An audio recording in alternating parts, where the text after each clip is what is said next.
भाई कंपटीशन के 2 दिन बाद सीधा सीन शिफ्ट होता है बॉयज हॉस्टल में, जहाँ पे पिंकू कह रहा होता है भाई मोफैन तुम क्या खाओगे, मैं वही तुम्हारे लिए लेके आ रहा हूँ। मोफैन थोड़ा हैरान हो जाता है और हैरान होते हुए ही कहता है ब्रदर पिंकू तुझे क्या हो गया, तो हमेशा की तरह नहीं लग रहा। अगर तू नॉर्मल रहेगा तो ज्यादा अच्छा रहेगा भाई। तभी पिंकू कहता है मेरे साथ इतना भी पोलाइट मत रहो भाई, तुम तो बस मेरे आइडल हो भाई, आइडल। मोफैन मन में सोचता है मुझे लगता है पिंकू का ये अलग रूप है। अभी झाओमेनियन मोफैन से आते हुए पूछता है मोफैन मुझे तुमसे कुछ पूछना है, तुमने मून जियाओ के साथ बहुत देर से फाइट किया है, मुझे क्यों नहीं पता था तुमने क्या देखा, उस लड़की का ब्रेस्ट साइज कितना है, टी कप और डी कप। तभी मोफैन सीरियस होते हुए कहता है मैं फाइट के टाइम बहुत ज्यादा फोकस था, मैं तुम्हें ऐसी बात कैसे बता सकता हूँ, मगर एक बात सुन लो उसका साइज लगभग डी था। सीन चेंज होता है कॉलेज के कैंपस में। फिर मोफैन झाओमेनियन और पेंगू के साथ घूम रहा होता है। फिर मोफैन बोलता है भाई कुछ अजीब लग रहा है। झाओमेनियन कहता है क्या अजीब है। मोफैन कहता है मुझे लगता है बाकी स्टूडेंट मुझे देख के गुस्सा हो रहे हैं। पेंगू मोफैन से कहता है मोफैन क्या तूने सुना मुनिजियाओ ने कुछ बड़ा किया है। फिर मोफैन कहता है क्या किया है भाई। तभी पेंगू कहता है मुनिजियाओ ने बीस्ट कंपटीशन में हारने की पूरी जिम्मेदारी उसके ऊपर ले लिया है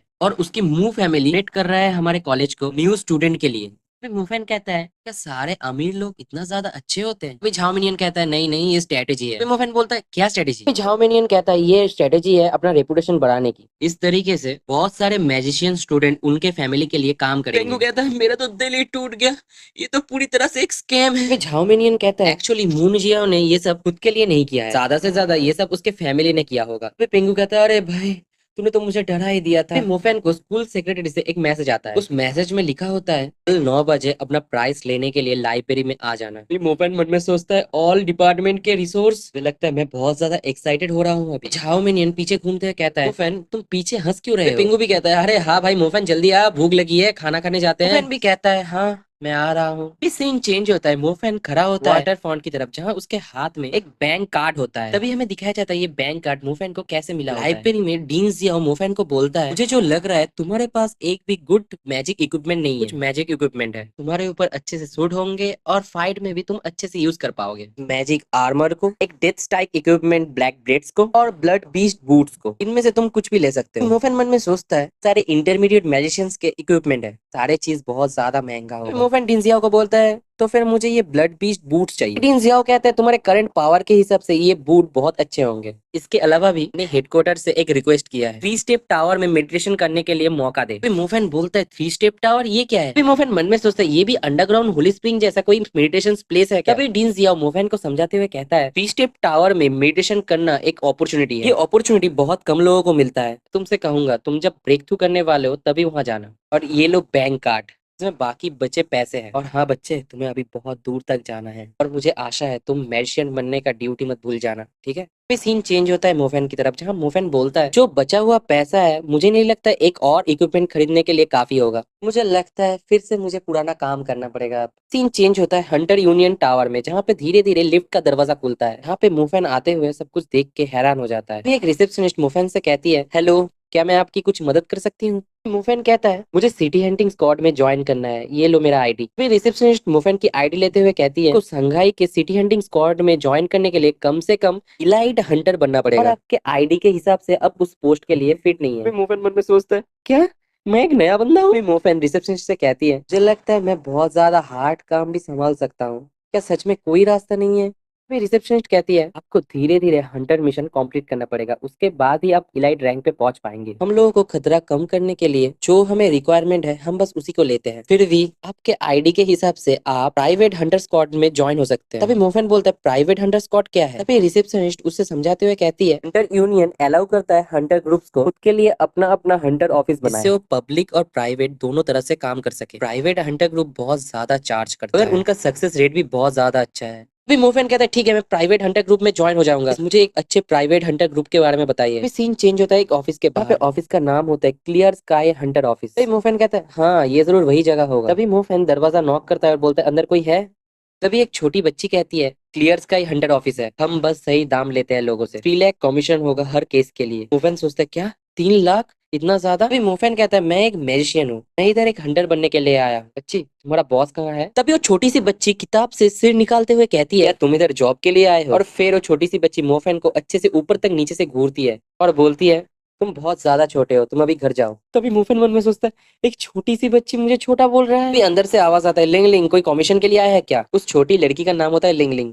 लिंगलिंग कहती है नहीं, एक छोटा सा बच्चा क्लियर्स का हंटर ग्रुप में ज्वाइन करने के लिए आया है। अगर देखने से लगता है वो बहुत ज्यादा कमजोर है, हम इसे नहीं ले सकते। कोई पीछे से कोई आते हुए बोलता है एक्सक्यूज मी, क्या ये क्लियर्स का हंटर ऑफिस है? फिर लिंगलिंग अपना दिमाग चलाते हुए सोचती है इनको देख के लगता है ये बहुत ज्यादा परेशान है और बहुत ज्यादा चिंता में भी है। इनके कपड़ों से लगता है ये बहुत ज्यादा पैसे वाली होगी। तभी लिंगलिंग अंदर जाते हुए कहती है दादाजी एक मोटा पैसे वाला भेड़ आया है। फिर मोफन ये सुन के पूरा हैरान हो जाता है। लिंगलिंग के दादाजी उस औरत से कहते हैं मैडम आपको हम लोगों से क्या काम करवाना है? फिर वो औरत चिल्लाते हुए कहती है बचाओ मेरे बच्चे को बचाओ, मेरे हस्बैंड एक मॉन्स्टर है। ये सुन के सब लोग हैरान हो जाते हैं। फिर वो औरत कंटिन्यू करते हुए कहती है मैंने मेरे हस्बैंड के कपड़ों में इंसानों का खून देखा है, मैं एक नर्स हूँ इसीलिए मुझे पता है ये खून एक इंसान का ही है। लिंगलिंग के दादाजी पूछते हैं आप कहाँ रहती है? फिर वो औरत कहती है मास्टर प्राइज प्राइवेट गार्डन। ये सुनने के बाद लिंगलिंग और उसके दादाजी पूरा हैरान हो जाते हैं। तभी मोफेन कुछ समझ नहीं पा रहा होता है। तभी लिंगलिंग के दादाजी कहते हैं मैडम अगर आपके हस्बैंड सच में मॉन्स्टर होते तो वो आपको और आपके बच्चे को दोनों को ही पहले ही खा जाता। वो औरत भी कहती है मुझे भी नहीं पता, सुबह के टाइम पे वो नॉर्मल रहते हैं पर रात होने के बाद वो थोड़ा एबनॉर्मल हो जाते हैं। अभी लिंगलिंग के दादाजी कहते हैं मुझे लगता है आप बहुत ज्यादा ही सोच रहे हैं, मुझे लगता है आप बहुत ज्यादा काम करने से थक चुके हैं तो आपको आराम करना चाहिए। वो औरत चिल्लाते हुए कहती है कि आपका क्लियर्स का ये हंटर ग्रुप मॉन्स्टर्स को मारने में स्पेशलिस्ट नहीं है, आपको हम लोगों को बचाना चाहिए एक रात के लिए। आप लोग प्लीज पैसे का चिंता मत कीजिए। तभी लिंगलिंग के दादाजी कहते हैं मुझे माफ करना मगर हम नहीं कर सकते, हमारे क्लियर स्काई हंटर के सारे हंटर्स अभी काम पे हैं। तभी वो औरत गुस्से में बाहर निकालते हुए कहती है सच में अब लोग बेरहम हैं, जिन लोगों को मदद की जरूरत है हम उनकी मदद नहीं करते। अगर मेरे फैमिली को कुछ हो गया मैं आप लोगों को माफ नहीं करूंगी। तभी मोफेन लिंगलिंग के दादाजी को कहता है आपने उस औरत की मदद क्यों नहीं की, उसको मदद की जरूरत थी। तभी लिंगलिंग के दादाजी कहते हैं आजकल के बच्चे बहुत ज्यादा उतावले रहते हैं, तुम्हें बुक के कवर से बुक को जज नहीं करना चाहिए, इस कमीशन पेपर को देखो। फिर मोफेन बोलता है कमीशन में क्या है? फिर लिंगलिंग के दादाजी कहते हैं उसके उसके हस्बैंड ने हमारे पास सुबह ही एक कमीशन लिखाया था। तभी मोफेन चौंक के कहता है क्या? तो ये वाइफ और हस्बैंड दोनों दोनों के ऊपर शक कर रहे हैं मॉन्स्टर होने का, तो इनमें से सच कौन बोल रहा है? तभी लिंगलिंग के दादाजी कहते हैं इस काम को तुम्हें इन्वेस्टिगेशन करना है, तुम्हें क्लियर स्काई हंटर्स में ज्वाइन होना है ना? तो ये है तुम्हारा पहला काम। तभी मोफेन मन में सोचता है क्या मैं ज्वाइन हो भी गया, वो भी ऐसे? क्या ये क्लियर स्काई हंटर कोई फ्रॉड तो नहीं? तभी मोफेन पूछता है क्या मुझे अकेले इन्वेस्टिगेशन करना है? तभी लिंगलिंग के दादाजी कहते हैं इसने कहा तुम्हें अकेले इन्वेस्टिगेट करना है, तुम्हारे साथ तुम्हारा पार्टनर रहेगा। तभी मोफेन कहता है क्या पार्टनर? कहाँ है पार्टनर? तभी पीछे से आवाज आता है ओए नए लड़के कहाँ देख रहे हो तुम? फिर लिंगलिंग कहते हैं तुम्हारा टीममेट इधर है। तभी मोफेन कहता है क्या एक छोटी सी लड़की मेरा टीममेट? तभी लिंगलिंग बोलता है क्या बोला तूने? तभी लिंगलिंग के दादाजी सबको शांत कराते हुए कहते हैं क्लियर स्काई हंटर ग्रुप का एक रूल है, सारे हंटर्स को एक पार्टनर के साथ काम करना पड़ेगा। लिंगलिंग का लास्ट पार्टनर काम करने के समय मर गया, तुम उसकी जगह लेने के लिए सही वक्त पे आ गए। मोफेन कहता है क्या आप एक छोटी बच्ची को मेरे साथ मिशन पे जाने के लिए बोल रहे हैं? लिंगलिंग गुस्से में कहती है क्या बोला तूने छोटी बच्ची? ये देख मास्टर हंटर टोकन, तूने ये देखा? नए लड़के मैं तुझे मेरे साथ मिशन पे ले जा रहा हूँ समझा? तभी मोफेन बैच देखते हुए कहता है क्या ये छोटी सी लड़की एक मास्टर हंटर है? तभी लिंगलिंग के दादाजी कहते हैं मेरी ये पूती बहुत ज्यादा गुस्सैल है मगर बाकी उम्र के लड़कियों से बहुत ज्यादा स्मार्ट भी है, प्लीज उसके साथ झगड़ा मत करो और तुम जाओ अपना कॉमिक्स पढ़ो। फिर लिंगलिंग अपने कॉमिक्स पढ़ने के लिए चला जाती है। फिर लिंगलिंग के दादाजी मोफेन का इन्फॉर्मेशन पढ़ते हुए कहता है ओ तुम्हारा नाम फैनमो है और तुम बो सिटी से हो, ठीक है, और मेरा सरनेम बाव है, तुम बस फ्यूचर में मुझे ओल्ड बाव बुलाना, ठीक है? ठीक है 1 लाख मैं तुम्हें पहले दे रहा हूँ एडवांस फॉर कमीशन, बाकी के 2 लाख काम खत्म होने के बाद। फिर लिंगलिंग पीछे से कहते हैं सच में कितना इनएक्सपीरियंस लड़का है, और इधर मोफेन जा रहा होता है। तभी ओल्ड बाव कहते हैं चलो रात को मिलते हैं। मोफेन भी कहता है ठीक है। फिर लिंगलिंग ओल्ड बाव से पूछती है दादाजी आपने इसको भर्ती क्यों कराया? बस एक इंटरमीडिएट मैजिशियन है। तभी ओल्ड बाव कहते हैं अभी नहीं तो बाद में, वो तुम्हें सरप्राइज कर ही देगा। तभी लिंगलिंग कहते हैं ये तो बो सिटी से आया है ना? तभी ओल्ड बाव कहते हैं हाँ लिंकुआंग अभी मदद कर रही है मैजिक कोड की तलांग को पकड़ने के लिए, जब तक हमें और कोई क्लू नहीं मिलता हम सोच सकते हैं बो सिटी के बर्बादी के पीछे ये सलांग ही है। मगर इस बार में फैनमो को मत बताना, मुझे नहीं लगता वो अभी बहुत ज्यादा स्ट्रांग है और हो सकता है वो भी शियाडोंग जैसा ही कुछ कर बैठे। लिंगलिंग कहती है हाँ मुझे पता है, अगर मैं शियाओडोइंग के लिए बदला जरूर लूंगी। ओल्ड बाव भी चुप हो जाते हैं। तभी इवनिंग के टाइम पे मोफेन कहता है टैक्सी रुक जाओ सर मुझे मास्टर प्राइज प्राइवेट गार्डन जाना है। ड्राइवर भी कहता है परफेक्ट टाइमिंग जल्दी से पीछे बैठ जाओ। फिर दरवाजा खोल के जब मोफेन बैठने जा ही रहा होता देखता है पीछे बहुत सुंदर 2 लड़कियां बैठी होती हैं। एक लड़की मोफेन से कहती है हाय और एक लड़की कहती है तुम भी मास्टर प्राइज प्राइवेट गार्डन में रहते हो, जो तुम बहुत ज्यादा जाने पहचाने लग रहे हो। मोफेन कहता है नहीं मैं बस उधर थोड़ा काम करने के लिए जा रहा हूँ। तभी वो पहले वाली लड़की कहती है तुम्हारा बात करने का तरीका बहुत ज्यादा कैजुअल है, तुम क्या सच में एक लड़के हो? है ना छोटे भाई। ये लड़की और मोफन तो फुल फ्लर्ट कर रहे हैं भाई लोग। अभी सीन चेंज होता है मास्टर प्राइज प्राइवेट गार्डन में। पे लिंग लिंग ऊपर बैठी होती है। लिंग लिंग कहती है तुम्हें इतना देर कैसे हो गया। मोफन कहता है अभी तो रात भी नहीं हुआ है, तुम जहाँ बैठी हो ना वहाँ से तुम आराम से गिर सकती हो। तभी मोफन लिंग लिंग को उठाते हुए कहती है क्या सिचुएशन है, मुझे देखने दो। लिंग लिंग कहती है नए लड़के मुझे छोड़। तभी हम देखते हैं वीडियो कैमरा लगा होता है पूरे रूम में। यहाँ पे वो औरत अपने बच्चे से कह रही होती है हाँ मैं नहाने जा रही हूँ। तभी मोफैन लिंग लिंग से लैपटॉप लेते हुए कहता है लिंग लिंग तुम बहुत देर से इन्हें देख रहे हो, तुम जरूर थक गए होगे, अब मैं इस काम को संभाल लूंगा। तभी लिंग लिंग कहती है ओए तुझे क्या लगता है मैं बेवकूफ हूँ, तू हरामी। तभी लिंग लिंग लैपटॉप बंद कर देता है। तो मोफैन कहता है यार बिल्कुल मजा नहीं आया। तभी आधा घंटा बीत जाता है। अभी मोफैन लिंग लिंग से पूछती है क्या वो औरत अभी भी नहा रही है, क्या सारी औरत इतनी देर तक नहाती है। फिर लिंग लिंग कहती है सारी औरत इतना देर तक ही नहाती है। तभी लिंग लिंग कहती है नहीं कुछ गड़बड़ है, औरत सुबह में बहुत ज्यादा परेशान लग रही थी, वो इतनी देर तक क्यों ना आई, मुझे कैमरा चेक करने दो। तभी वो दोनों ये देख के हैरान हो जाते हैं। तभी मोफेन कहता है ये कैसे हो सकता है, एक इंसान की चमड़ी कैसे लटक सकती है, किस तरह का मॉन्स्टर है। तभी लिंग लिंग कहती है वो मॉन्स्टर नहीं है, वो जिंदा इंसान है, मेरे पास एक्सप्लेन करने का टाइम नहीं है, मुझे लगता है वो कुछ खतरनाक करने वाली है। तभी मोफेन कहता है क्या हम उसकी लोकेशन ढूंढ सकते हैं। तभी लिंग लिंग कहते हैं उसे ढूंढना मुश्किल होगा, तो मुझे जितना पता है से मॉन्स्टर लड़कियों का खून पीना पसंद करते हैं, और ऐसी लड़की जो एक मैजिशियन हो उन्हें वो बहुत ज्यादा पसंद आती है। मैं इधर बैठे बैठे उस लड़के का ध्यान रखती हूँ, मैं इधर से उस बच्चे के ऊपर नजर रख रही हूँ और तुम जाओ उसे ढूंढो, और ये ब्लूटूथ डिवाइस ले लो हम इससे बात करेंगे। मोफेन कहता है सब कुछ मुझ पे छोड़ दो, और ऊपर से शैडो एलिमेंट की मदद से नीचे कूद जाता है। लिंग लिंग ऊपर से नीचे देखते हुए कहती है, फिर लिंग लिंग कहती है अच्छा शैडो एलिमेंट, ने तो इसका बहुत ज्यादा प्रैक्टिस किया है।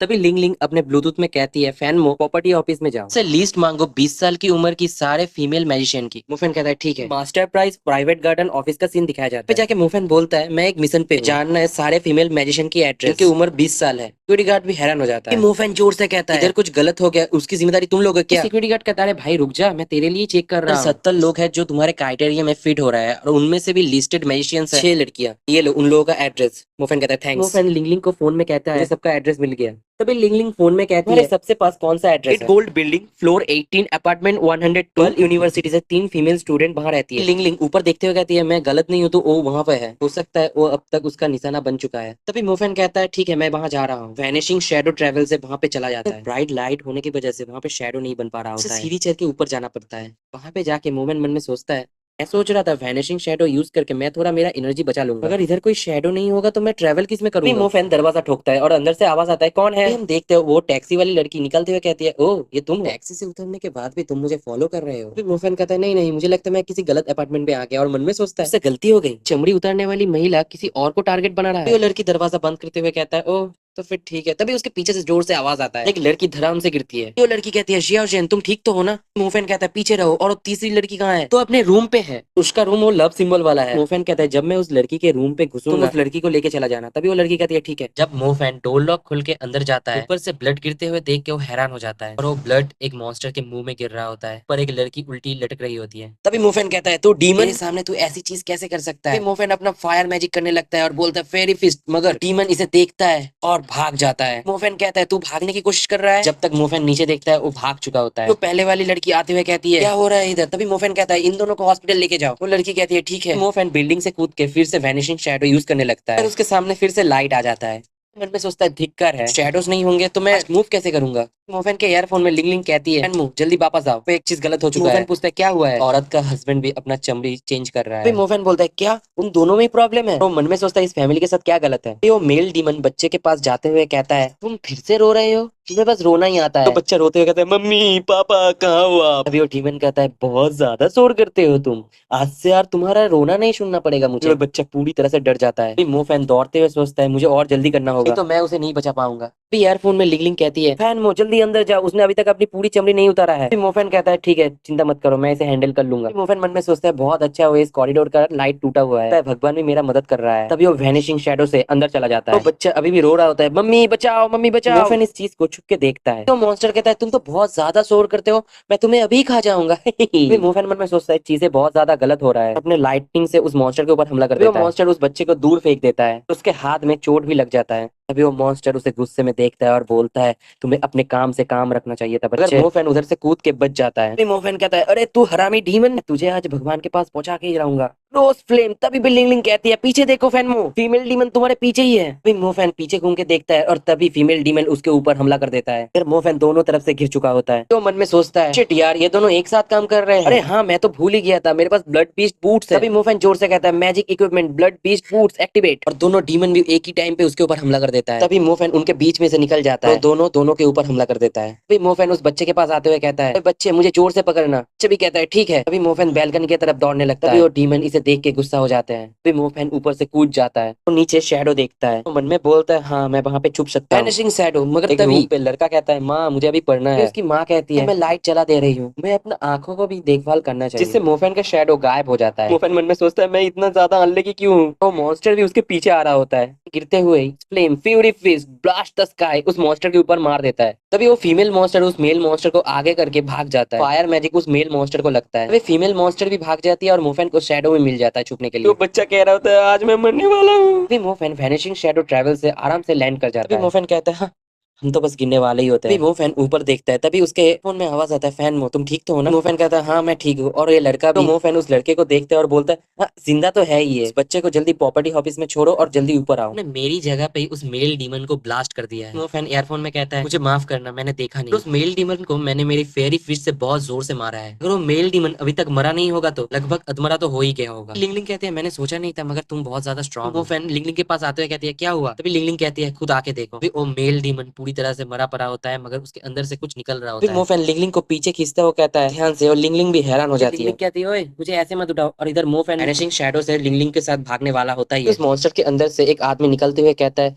"हाँ, मुझे बचाओ मुझे बचाओ। मोफैन और लिंगलिंग दोनों हैरान हो जाते हैं। फिर मोफैन लिंगलिंग से पूछती है हमें अब क्या करना चाहिए, छोटे बच्चे को ये सब नहीं देखना चाहिए। लिंगलिंग कहती है एम्बुलेंस को फोन करो। मोफैन कहता है तुम श्योर हो ना। लिंगलिंग कहती है हाँ मैं श्योर हूँ, ये मर गया हमारा पैसा भी मर जाएगा। मोफैन कहते हैं अगर ये डीमन हुआ तो। तभी सीन चेंज होता है हॉस्पिटल की तरफ। फिर मोफैन लिंगलिंग से पूछते हैं ये आदमी इंसान है या डीमन। लिंगलिंग कहते हैं ये ह्यूमन भी है डीमन भी। फिर मोफैन पूछता है ये क्या फिर से डीमन में बदल जाएगा। फिर लिंगलिंग कहती है हमें अब वापस चले जाना चाहिए और ये चीज सिटी हंटर स्क्वाड के ऊपर छोड़ देना चाहिए, तुम भी वापस चले जाओ। तभी मोफैन कहता है ठीक है। मोफैन टैक्सी बुलाता है, टैक्सी में बैठने से पहले मोफैन कहता है मैं मेरे कॉलेज में वापस जा रहा हूँ। लिंगलिंग भी कहती है ठीक है। जाते हुए टैक्सी से बाहर निकल के मोफैन कहता है हाँ भूल मत जाना मेरा पैसा तुम्हारे पास है ठीक है। तभी लिंगलिंग कहती है अरे पापा ठीक है तुझे तेरा पैसा मिल जाएगा। मन में सोचती है दादाजी सच में अंधे हो गए हैं, लड़के में उन्होंने क्या खास देख लिया।